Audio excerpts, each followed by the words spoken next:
একটা প্লেন টোটে ব্যাগকে খুব সহজেই কিভাবে একটা কাস্টমাইজ ব্যাগে পরিণত করা যায়, চলুন এটা দেখে নেওয়া যাক। নমস্কার, আমার চ্যানেলে আপনাদের সবাইকে স্বাগত। Welcome to my channel. এখানে আমি প্রথমে একটা পিকচার ট্রেস করে নিয়েছি। আপনারা আপনাদের পছন্দ মতো যে কোনো ধরনের পিকচারই নিতে পারেন। নিজেরা ডাইরেক্ট একটা স্কেচ করে নিতে পারেন বা ট্রেস করে নিতে পারেন। এখানে ফ্লাওয়ারের জন্য উপরের দিকে আমি ইয়েলো কালারটাকে ব্যবহার করেছি। কালারটাকে খুব ভালো করে ব্লেন্ড করে নিচ্ছি। তারপর সাইডের দিকে একটু অরেঞ্জ কালার নিয়ে নিয়েছি এবং সেটাকেও খুব ভালো করে ব্লেন্ড করে নিচ্ছি। এবার নিচের দিকে ডেপথ ক্রিয়েট করার জন্য আমি রেড কালারটাকে ইউজ করছি। আর দুটো কালারকে খুব ভালো করে ব্লেন্ডিং করে দেব বা ব্লেন্ড করে দেব। আর এখানে মনে রাখতে হবে কালার দুটো যেন একটু ভেজা অবস্থাতে থাকে, না হলে কিন্তু ব্লেন্ডিং হবে না। এখানে আমি অ্যাক্রিলাইন ডাই কালারটা ব্যবহার করেছি। আর এখানে কালারগুলো বানিয়ে নিতে হয়।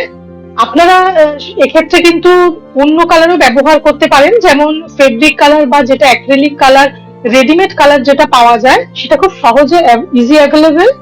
তো আপনারা সেটাই ব্যবহার করতে পারেন। এখানে আমি একটু এক্সপেরিমেন্ট করার জন্য এই কালারটাকে ব্যবহার করেছি। এখানে আমি অরেঞ্জ, ইয়েলো আর রেড কালারটাকে ব্যবহার করে ফুলগুলোকে কালার করে নিচ্ছি।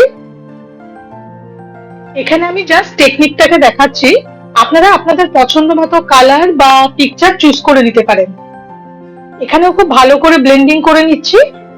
প্রথম কোটটা শুকিয়ে যাওয়ার পরে যদি প্রয়োজন মনে হয় সেক্ষেত্রে আমি সেকেন্ড কোট দিয়ে নেব।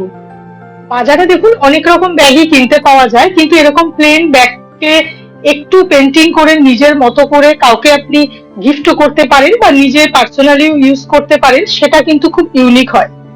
আর বডি কালারের জন্য এখানে আমি ইয়েলো কালারটাকে ব্যবহার করেছি। পুরো বডি আর নেকটাতে আমি ইয়েলো কালার দিয়ে দিয়েছি। পাতাগুলোর জন্য এখানে আমি ব্রাউন কালার ইউজ করেছি। এই ধরনের ভিডিও দেখতে যদি আপনারা পছন্দ করেন তাহলে আমার চ্যানেলটিকে অবশ্যই সাবস্ক্রাইব করে রাখবেন। আর ভিডিও দেখে ভালো লাগলে লাইক, কমেন্ট, শেয়ার করবেন। ভিডিও নোটিফিকেশনের জন্য বেল আইকনটা প্রেস করতে কিন্তু ভুলবেন না। এরপরে ফ্লাওয়ারের মাঝখানের অংশটাতেও আমি ব্রাউন কালার দিয়ে নিয়েছি। আর পাতার মাঝখানে যে শিরাগুলো থাকে তার জন্য আমি ব্ল্যাক কালার ইউজ করেছি। এবার ফ্লাওয়ারের মাঝখানের অংশটার পাশে আমি আরেকটু ব্ল্যাক দিয়ে ডট ডট করে দিয়ে ডেপথ ক্রিয়েট করে নিলাম। আর নিচে এখানে আমি ফ্লাওয়ারের একটা স্টেমও করে নিচ্ছি। এরপর আমি ব্রাউন কালারের সাহায্যে আইব্রো আর আইসটা করে নিচ্ছি। আমাকে জানাবেন আইডিয়াটা আপনাদের কেমন লেগেছে। আবার নতুন একটা ভিডিওতে আপনাদের সাথে দেখা হবে। নমস্কার, ভালো থাকবেন।